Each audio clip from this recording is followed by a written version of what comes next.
Hey, greetings, my people, from the Great Start Studio, where all my dreams are coming true. It's true.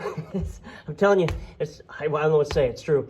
Hey, I want to bring to you another one of these drumstick illustrations that I bring up to all the students all the time. They just keep coming up, and I keep remembering, wow, there's another one, there's another one. There's so many. They're so useful because you need a big umbrella concept. That's the macro, and you're trying to get the micro things of notes and how to fit into this giant thing so that you're on track. These things really help me, like really guide me. There's lots of universe out there of possibilities that are just junk. And so we want to use possibilities that are tied towards music. So what I want to talk to you today is about the two poles of the drumstick illustration. Is on one end is inside the box thinking, and on the other end of the pole is outside of the box thinking. Now, if any of you are familiar with this idea, can you see it there? 9 dots. I don't know if anybody saw this 9-dot thing, and you're supposed to connect all 9 dots in 4 lines. Okay, 1, 2, 3, 4. As you can see, there's one missing. Every which way you do it, 1, 2, 3, 4.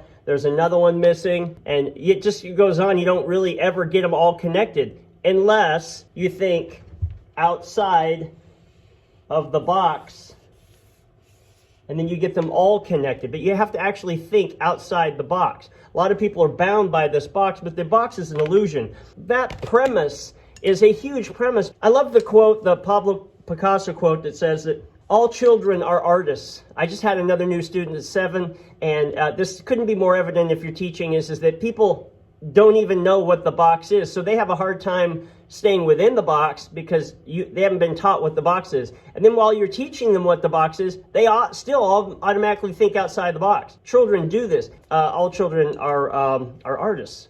But the problem is to remain an artist, a child basically, as you grow up. The problem becomes, how do we balance these two ends of the spectrum? So at first, we're children and we don't know what the box is, and we're very, very, very creative. And the problem is we don't have any discipline of guidance. And then as you go, you get to understand how the box works. There's certain sort of boxes that you have to stay in for certain styles, for certain metrics, for certain settings. You just need to have, recordings different than playing live and all these things. You just have to understand what the box is. So you're learning the rules. I love the quote that says that the young person knows the rules, but the old person knows the exceptions. So what we have to do is try to figure out what the boxes are for the rules and then where to break them so that we're still within the confines of useful artistry. So over here, I mean, you are very, very creative, right? So this is the problem. At first, it's the problem. The problem is that how to be creative in conduits of usefulness so that you can be useful towards the goals of music, being in a band, recording and such. Those rules are the box. We design the box, let's say it's the 9-dot box, and then you say, well, how do I get over here in the box and be useful and still be an artist? In order to do both of those things, you have to really build a complete, like I always say, a full spectrum person. You build a full spectrum person where you acknowledge the wild creativity of innovation, but yet you also understand all of the rules so that you know which rules you're breaking in order to innovate. Now this brings me there's so much.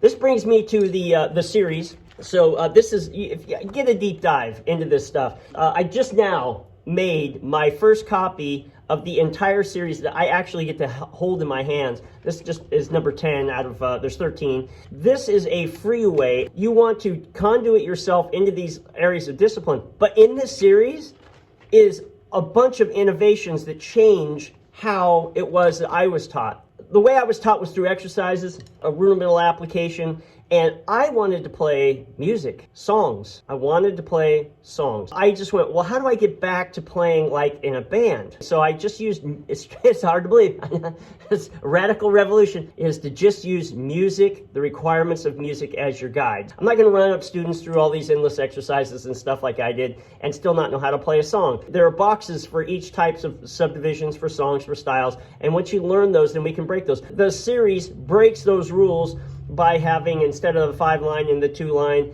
instead of playing right over left with a hi-hat, where the right hand is on, your farthest right limb is on the farthest left instrument, which is a mistake. It's, you just open it up to the possibilities, and then you're wide open. Your hands are never, every problem on the drum set side to side. I wish these were simple things I wish everybody would have told me.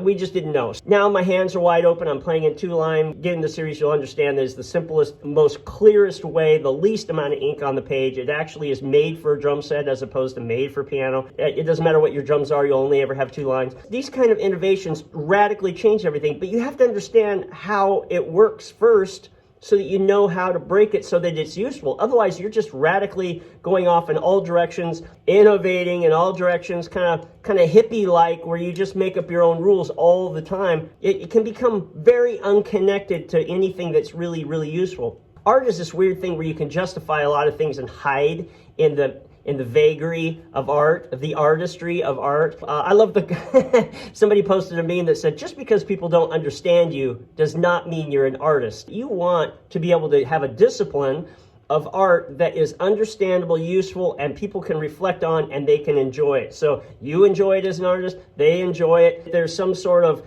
boxes that you understand that you can bend and some of them that you can break, right? So it's like the Matrix here all of a sudden. What we want to do is have both ends of this spectrum. I'm going to try and make these very short. Both ends of the spectrum where you start out as kind of this free radical without any rules. You discipline yourself to understand what the rules are, always understanding that these rules can be broken if it is better for the song, if it's better for the artist, it's just better for the audience. We want the best of both of these worlds. The deep dive right here, and I'm really excited because I just got that first copy in my hands. It's monumental because it's like 1,000 pages long. Hey, be cool, hit the subscribe button, leave a comment. Yeah, just go ahead and push a like on there. That'd be really cool. So, so from the Great Start Studio, back at it.